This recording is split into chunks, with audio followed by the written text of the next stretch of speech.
എല്ലാവർക്കും നമസ്കാരം. അപ്പോൾ ഇന്നത്തെ വീഡിയോ എന്താണെന്ന് ചോദിച്ചാൽ വിജയമാധവ് ദേവിക ദമ്പതികളുടെ ഒരു വ്ളോഗാണ്, അവരുടെ ചാനലിൽ ഇട്ടാണ്. അതേപ്പറ്റിയാണ് ഇന്നത്തെ വീഡിയോ. തുടക്കം തന്നെ പറയാം, നമ്മളുടെ വീട്ടിൽ നമ്മളെ ഹസ്ബൻഡ് ചിലരൊക്കെ മാത്രമാണ്, ചിലരെ ഞാൻ കണ്ടിട്ടുള്ള ചെറുപ്പം തൊട്ട് കാണുമ്പോഴേ അവർ നമ്മളോട് വളരെ സ്നേഹവും വളരെ കെയറിങ്ങും ഒക്കെ ഉള്ളവരായിരിക്കും. പക്ഷെ തലകർത്ത ഒരു മനുഷ്യരെ കണ്ടുകൂടാ എന്ന് വേണേൽ ആ ഡയലോഗ് അങ്ങനെ തന്നെ പറയാം. അതായത് നമ്മുടെ വീട്ടിലോട്ട് ആരെങ്കിലും വിരുന്നുകാരായിട്ട് കയറി വരുമോ, ഇനി നമ്മൾ ആരുടെയും അടുത്തോട്ട് അങ്ങോട്ട് പോകും, അത് 2-3 പേര് കൂടുന്ന കൂട്ടത്തിൽ വെച്ച് നമ്മളെ അങ്ങോട്ട് മോശമായിട്ട് സംസാരിച്ച് നമ്മളെപ്പറ്റി, അതായത് അവരുടെ വൈഫായ നമ്മളെപ്പറ്റി മോശമായിട്ടില്ല പറഞ്ഞ് നമ്മളെ പെട്ടെന്ന് നമ്മളെ ഒരു മന്ദബുദ്ധി പോലെ അല്ലെ ഒന്നും അറിയാൻ മേലാത്ത ഒരാളെ പോലെയോ അല്ലെ എന്തെങ്കിലുമൊക്കെ പറഞ്ഞ് ഇവരിങ്ങനെ കയറി സംസാരിച്ച് ഇവരിങ്ങനെ ഷൈൻ ചെയ്ത് മുകളിലോട്ട് പോകും. അപ്പോൾ ഇത് കേൾക്കുന്നവരെന്താണെന്ന് ചോദിച്ചാൽ അവർക്ക് ചിരി വരുന്നില്ലല്ലോ, അവർ ചിരിച്ച് പ്രോത്സാഹിപ്പിക്കുകയൊക്കെ ചെയ്യും. അങ്ങനത്തെ ഒരു ഉത്സാഹ കമ്മിറ്റി പോലത്തെ ഒരു സിറ്റുവേഷൻ അവിടെ അങ്ങോട്ടുണ്ടാവും. അതായത് ചർച്ച ചിലപ്പോൾ നമ്മളെ ഇട്ടങ്ങ് കളിയാക്കുമായിരിക്കും, ചിലപ്പോൾ അങ്ങ് കളിയാക്കി ഒരു വശം കെടുത്തുന്ന രീതി, നമ്മളും തിരിച്ച് ചിലപ്പോൾ കളിയാക്കുന്ന രീതി തിരിച്ചും പറയാം. എന്നാലും ടോട്ടലി ഇതിൻ്റെ ഒരു അവസാന റൗണ്ട് മീനിങ് എന്താണെന്ന് ചോദിച്ചാൽ 10 മനുഷ്യർ, തലകർത്ത മനുഷ്യരുടെ ഇടയിൽ കണ്ട അപ്പം തന്നെ എത്ര സ്നേഹമുണ്ടെങ്കിലും ചിലർ മാത്രമുള്ള ക്യാരക്ടറാണ് സ്വന്തം പങ്കാളിയെ പറഞ്ഞ് ഇടിച്ചു താഴ്ത്തി സംസാരിക്കുന്ന ഒരു രീതി കണ്ടിട്ടുണ്ട്. സ്ത്രീകളിലും ഉണ്ട്, ഇല്ലെന്നില്ല. സ്ത്രീകളിൽ വല്ലാതെ ഉള്ള സ്ത്രീകളെ എനിക്കറിയാം, വല്ലാതെ ഒരു ഇത് കാണിക്കുക, അത് വലിയ മഹത്കാര്യം ചെയ്തെന്നാണ് ഈ ഇരുകൂട്ടരും ചിന്തിക്കുന്നത്. പക്ഷേ ഇവർ തന്നെയാണ് ആ സിറ്റുവേഷനിൽ വളരെ പൊങ്ങന്മാരും മണ്ടന്മാരും മണ്ടികളും എല്ലാം ആയിത്തീരുന്നത്. കാരണം ഇത് കേട്ടോണ്ട് നിൽക്കുന്നവർ പ്രോത്സാഹിപ്പിക്കുകയും ഇവർ പറയുന്ന തമാശ ആസ്വദിക്കുകയും ചിരിക്കുകയും ഒക്കെ ചെയ്യും. കാരണം പങ്കാളിയെ ഇൻസൾട്ട് ചെയ്ത് ഓവർ കോമഡി പറഞ്ഞ് അവരുടെ ഹൃദയത്തെ കീറി മുറിക്കുന്ന കോമഡി പറഞ്ഞിട്ട് ഇവർ തന്നെ ചിരിക്കും. അത് കണ്ടു നിൽക്കുമ്പോൾ മറ്റുള്ളവരും അങ്ങ് ചിരിക്കും. ഇവരോർക്കും ഇവരെന്തോ വലിയ മഹാസംഭവം, എന്നെ ഞാൻ തന്നെ സമ്മതിക്കണം എന്നുള്ള രീതി ഇവർ നിൽക്കും. പോയി കഴിയുമ്പോൾ അവരെല്ലാം പറയുന്നത് അവൻ സാഡിസ്റ്റാണോ, അല്ലെ അവൻ എന്താ അങ്ങനെ, അല്ലെ അവളെന്താ അങ്ങനെ, അവളാ പറയുന്നത് കൂടുതൽ ചീത്തവിളി കേൾക്കും.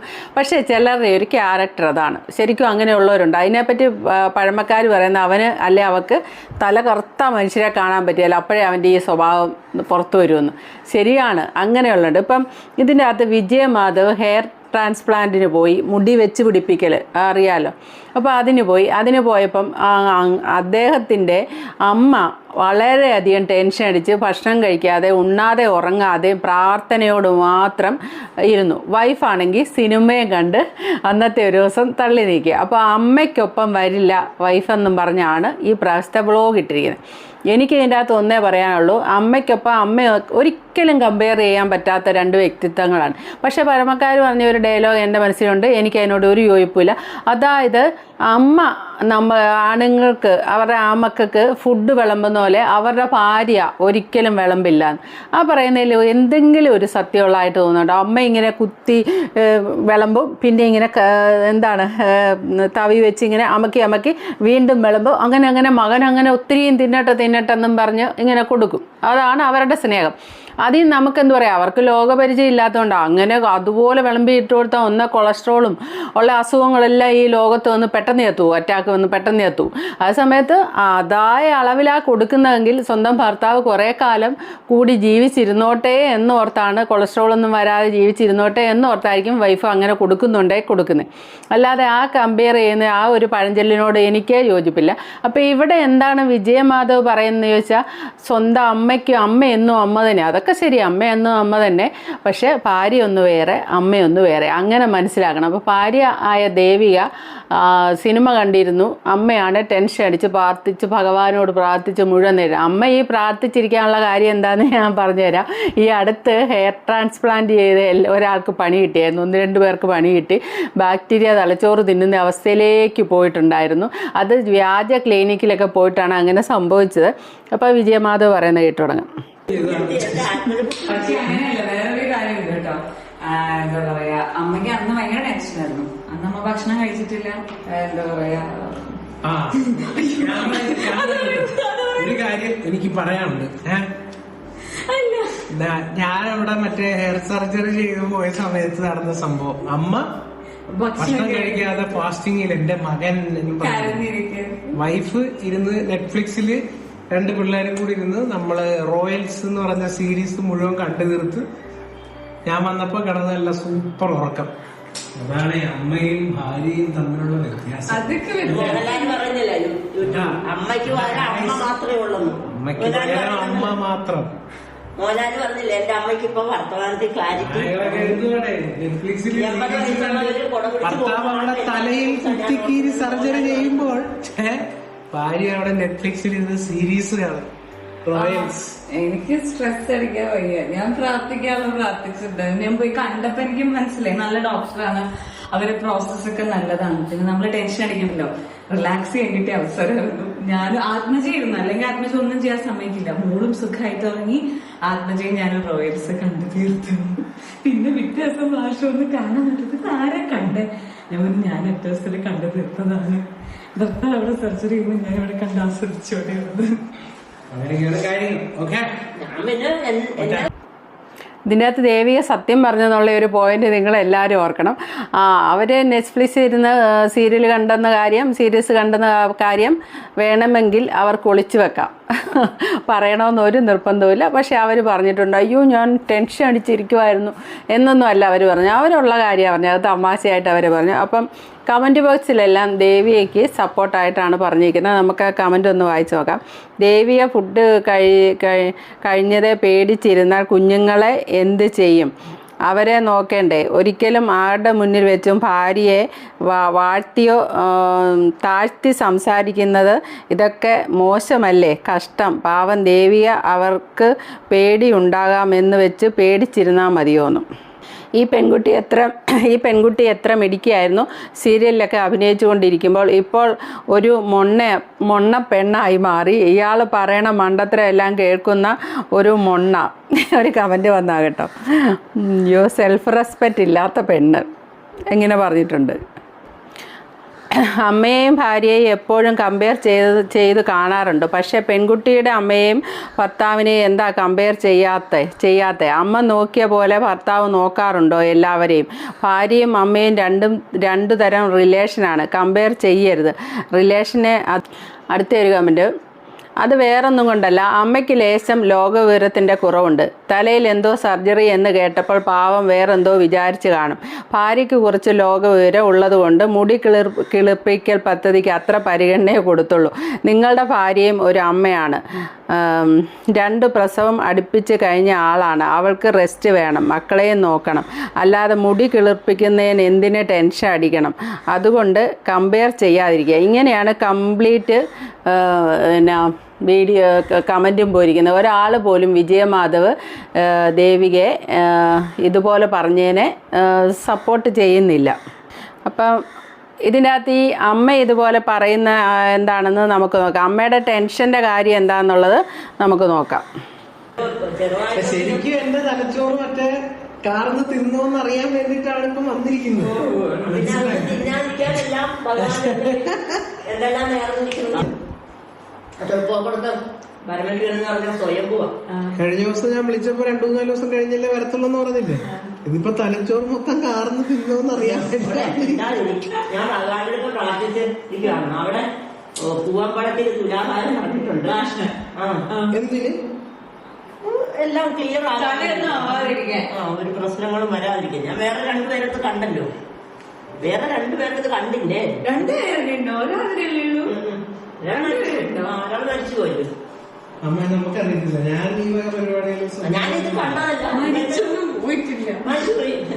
ഇവരുടെ കണ്ടില്ലല്ലോ.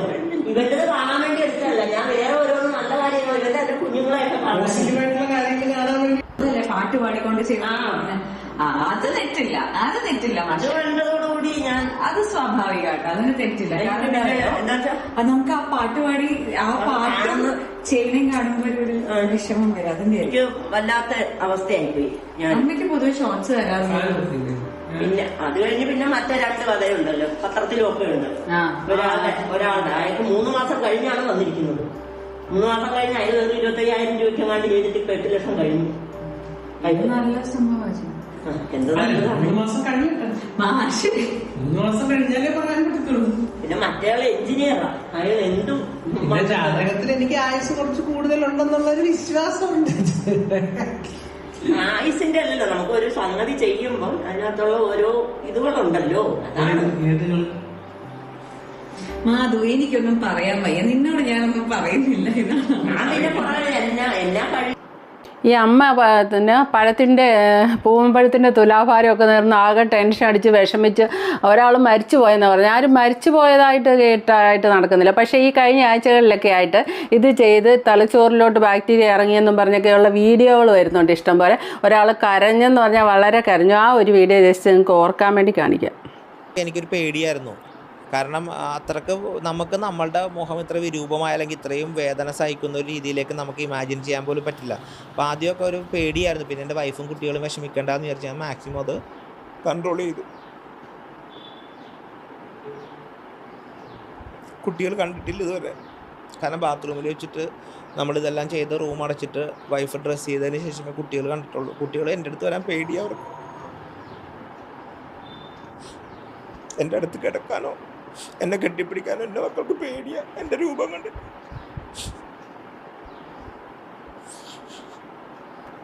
അപ്പോൾ ഈ ഇങ്ങേര് പറയുന്ന അങ്ങേരുടെ ഈ കെട്ടാതെ പിള്ളേർക്ക് കാണാൻ പോലും പറ്റിയാൽ അത്ര ഭീകര രൂപമാണ്. ശരിയാ കേട്ടോ, അതൊരു വല്ലാത്ത ഇതാണ്. നമ്മൾ ഈ ഹെയർ ട്രാൻസ്പ്ലാന്റിൻ്റെ ആ ഇങ്ങനെ മുടി കുത്തി വെക്കുന്ന വീഡിയോ യൂട്യൂബിലുണ്ട്. അത് തന്നെ കണ്ടാൽ നമുക്ക് എന്തോ വല്ലാത്ത ബുദ്ധിമുട്ടാണ്. ഇപ്പോൾ വിജയമാധവ് 40 വയസ്സ് വരെ ഈ കഷണ്ടിയായിട്ട് നടന്നതാണ്. ഇപ്പോഴാണൊന്ന് വീണ്ടും 40 വയസ്സ് വരെയല്ല, ഒരു ചെറുപ്രായം കഴിയുമ്പോൾ ഒരു 10-22 വയസ്സിൽ തൊട്ടേ കഷണ്ടി വരും ആൾക്കാർക്ക്. വരാനുള്ളവർക്ക് ഒരു 22-25 വയസ്സ് വരെയൊക്കെ ആകുമ്പോൾ പതുക്കെ തുടങ്ങും. ചിലരുടെ ഇച്ചിരി പതുക്കെ മുന്നോട്ട് പോകും, ചിലരുടെ പടപടേന്ന് ഇതാവും. പക്ഷേ അതെന്തോ ഒരു വലിയ സൗന്ദര്യ പ്രശ്നമാണ്. അല്ലെന്ന് പറയുന്നൊന്നുമില്ല. കാരണം ഇപ്പോൾ കല്യാണം ആലോചിച്ച കഷണ്ടിയാണ് സ്ത്രീകൾ സമ്മതിക്കുന്നില്ല, പെൺകുട്ടികൾ സമ്മതിക്കുന്നില്ല. അപ്പം പുരുഷന്മാരിത് ചെയ്യുന്നതിനെ നമുക്കൊന്നും പറയാൻ പറ്റില്ല. ഹെയർ വെച്ചതിന് ശേഷം അവർക്ക് ഹെയർ വെക്കുവാണെങ്കിൽ വെച്ചതിന് ശേഷമുള്ള ഫോട്ടോ കാണുമ്പോൾ അവർക്കൊരു 10-15 വയസ്സിൻ്റെ വ്യത്യാസമാണ് കാണിക്കുന്നത്. അത്രയും മുഖത്ത് ഒരു 10-15 വയസ്സെങ്കിലും വ്യത്യാസം തോന്നും, 10-20 വയസ്സെങ്കിലും വ്യത്യാസം തോന്നും. അത്രയും മാറ്റമാണ് ആ ഹെയർ വെച്ച് കഴിയും. കഷണ്ടി ആയി കഴിയുമ്പോൾ അങ്ങനെയല്ല താനും. അപ്പോൾ അവരിത് ചെയ്യുന്നതിനെ നമുക്ക് പറയാൻ പറ്റില്ല. വിജയമാധവ് ഇട്ട വീഡിയോയിലും ഇത് ചെയ്യുന്നതിനൊന്നും കുഴപ്പമില്ല. സ്വന്തം അമ്മയെ വിളിച്ച് നിർത്തിയിട്ട് അമ്മയുടെ ലോകപരിചയം, അമ്മ ഇതേ ഇപ്പം ഈ കാണിച്ച കൂട്ട് വീഡിയോ കാണുമ്പോൾ അയ്യോ എൻ്റെ മോൻ്റെ അവസ്ഥ എന്താണോ എങ്ങനെയാണോ എന്ന് പറഞ്ഞ് ദൈവത്തെ മുഴുവൻ വിളിച്ചിറക്കി തുലാഭാരമൊക്കെ നേർന്ന് ചോറുണ്ണാതെയും ഭക്ഷണം കഴിക്കാതെയും പ്രാർത്ഥന തന്നെയായിട്ട് പൂജാമുറിയിൽ ഇരിപ്പും ഇതുമൊക്കെ ചെയ്യും. ദേവിക ആ ഒരു കമൻറ്റ് ഇതിനകത്തുണ്ട്. ദേവികയ്ക്ക് അവർക്ക് പരിചയമുണ്ട്. അവർ ആ ഇതിൻ്റെ സംഗതിയുള്ള ഡോക്ടറോട് സംസാരിച്ചിട്ടുണ്ട്. ഇത് ഇത്രയൊക്കെ ഉള്ളെന്ന് മനസ്സിലാക്കിയിട്ടുണ്ട്. നല്ലതായിട്ട് ചെയ്യുന്ന ട്രീറ്റ്മെൻറ്റ് നന്നായിട്ട് എടുക്കുന്ന ഒരു സ്ഥാപനത്തിലാണ് അവർ പോയത്. അപ്പോൾ തീർച്ചയായിട്ടും ആ ഒരു ടെൻഷൻ ഇല്ലാതെ സമയം ചെലവഴിച്ചു എന്നുള്ളത് മാത്രമേ ഉള്ളൂ. ഇതിൻ്റെ അകത്ത് തെറ്റ് ചെയ്യുന്ന ആരാന്ന് ചോദിച്ചാൽ വിജയമാധവ് തന്നെയാണ്. കാരണം ഇങ്ങനെ ഒരു ബ്ലോഗ് അവരുടെ വീട്ടിൽ സംസാരിക്കാം, അതെടുത്ത് സോഷ്യൽ മീഡിയയിലേക്ക് ഒരു കാരണവശാലും ഇടാൻ പറ്റില്ല. ഇടുമ്പോൾ ഒരു പക്ഷേ ഇയാളുടെ ഭാര്യയെ ഈ പറഞ്ഞു വിടുമ്പം ഇയാൾക്ക് ഈ ഭാര്യയോട് സ്നേഹവും ഇഷ്ടവും ഒക്കെ തന്നെയാണ്, പരിഗണനയൊക്കെ തന്നെയാണ്. പക്ഷേ എങ്കിൽ ഇങ്ങനത്തെ വാർത്തയൊക്കെ സോഷ്യൽ മീഡിയ ഇട്ട് കഴിയുമ്പോൾ ഈ ഭാര്യയെ അറ്റാക്ക് ചെയ്യാൻ വേണ്ടി കുറേ ആൾക്കാർ വരാം. അവൾക്ക് അത്രേ സ്നേഹമുള്ളൂ, അല്ലെ അങ്ങനെയാണ്. അത് കേൾക്കേണ്ട വരുന്നതും ഇങ്ങേര് തന്നെയല്ലേ, അല്ല മറ്റൊരാരും. അപ്പം ഇങ്ങേർക്ക് വിഷമവും വരും. യഥാർത്ഥത്തിൽ ഇങ്ങേർക്ക് വൈഫിനോട് സ്നേഹമുണ്ട്. പക്ഷേ സോഷ്യൽ മീഡിയയിലോട്ടാണ് ഈ വിടുന്നത്. ഇത് വിടുമ്പം ആ പെൺകുട്ടിക്ക്, ഭാര്യയായ പെൺകുട്ടിക്ക് ഒരു മോശമാണ് ഉണ്ടാവുന്നത് എന്നുള്ളത് മനസ്സിലാക്കണം. രണ്ടാമത് അമ്മയും ഭാര്യയും തമ്മിൽ കമ്പയർ ചെയ്യാൻ പാടില്ലെന്നുള്ളത് തന്നെ. രണ്ടും രണ്ട് അവസ്ഥകളാണ്. അത് വേറൊരു കാര്യം. പെറ്റതള്ളയ്ക്ക് പകരമാകാനൊന്നും ഭാര്യയ്ക്ക് ഒരിക്കലും സാധിക്കില്ല. അത് വേറൊരു ബന്ധമാണ്. അത് ആ ബന്ധത്തിൻ്റെ സ്വഭാവം ഒന്ന് വേറെയാണ്. ആ രീതിക്ക് പോവും. പക്ഷേ ഈ പറയുന്ന ഇവരുടെ വൈഫായ ആ വൈഫും ഒരു പെറ്റതള്ള തന്നെയാണ്. അതും ആലോചിക്കണം. അപ്പോൾ ഒരിക്കലും അങ്ങോട്ടും ഇങ്ങോട്ടും കമ്പയർ ചെയ്ത്, പിന്നെ കാലത്തിൻ്റെ മാറ്റം, അമ്മയുടെ ആ കാലഘട്ടങ്ങളിൽ ജീവിച്ചു വന്നാൽ അത് വെച്ച് അമ്മ ചിന്തിക്കുന്നത് അമ്മമാരറിയില്ലേ. ഇപ്പോൾ എന്ത് റിസ്ക് ഉള്ള കാര്യം അല്ലെ ഏറ്റെടുക്കുന്നോ എന്തെങ്കിലും അമ്മമാരോടൊന്ന് പറഞ്ഞു നോക്കിക്കേ. അവർ സമ്മതിക്കത്തില്ല. യു എന്നും പറഞ്ഞ് അവരപ്പം തന്നെ അത് വേണ്ടെന്ന് വെക്കും. എല്ലാം മൊത്തം അവർക്ക് പേടിയായിരിക്കും. വൈഫിനോടാണ് പറയുന്നെങ്കിൽ റിസ്ക് എടുക്കുന്നവർക്ക് ജീവിതത്തിൽ വിജയിക്കാൻ പറ്റുള്ളൂ, നീ എടുക്ക്, നീ ചെയ്യ് എന്ന് അവർ പ്രോത്സാഹിപ്പിക്കും. അങ്ങനെ ഒരു വ്യത്യാസമുണ്ട് ഇവിടെ. ആ വ്യത്യാസം മനസ്സിലാക്കണം. അല്ലാതെ അമ്മയും ഭാര്യയും തമ്മിൽ കൊണ്ടേ കമ്പയർ ചെയ്ത് സോഷ്യൽ മീഡിയയിൽ ഇട്ട് കൊടുത്ത് വൈഫിന് ഒരു സൈബർ അറ്റാക്ക് മേടിച്ചു കൊടുക്കുന്ന മണ്ടത്തരങ്ങൾ ചെയ്യരുത്. ഇതാണ് ഞാൻ ആദ്യമേ പറഞ്ഞ തലകർത്ത മനുഷ്യരെ കണ്ട അപ്പം തന്നെ ജീവിത പങ്കാളിയെ ഇടിച്ചു താഴ്ത്തി സംസാരിച്ച് ആളാകാൻ ശ്രമിക്കുന്ന ചിലരുണ്ട്. അത് വെറും ഒരു എന്തു പറയാനാ മണ്ടത്തരമാണ്. അത് വെറും ഒരു വളരെ മോശം സ്വഭാവമാണെന്നേ പറയാൻ പറ്റുള്ളൂ. കൂടെ നിൽക്കുന്നവർ പ്രോത്സാഹിപ്പിക്കും. അവരങ്ങോട്ട് മാറിയിട്ട് മോശം നിങ്ങളെക്കുറിച്ച് തന്നെയായിരിക്കും പറയുക. അപ്പോൾ okay, thank you for watching. അടുത്ത വീഡിയോ കാണാം. ആദ്യമായിട്ട് കാണുന്നവരൊന്ന് ചാനൽ സബ്സ്ക്രൈബ് ചെയ്യാൻ മറക്കല്ലേ.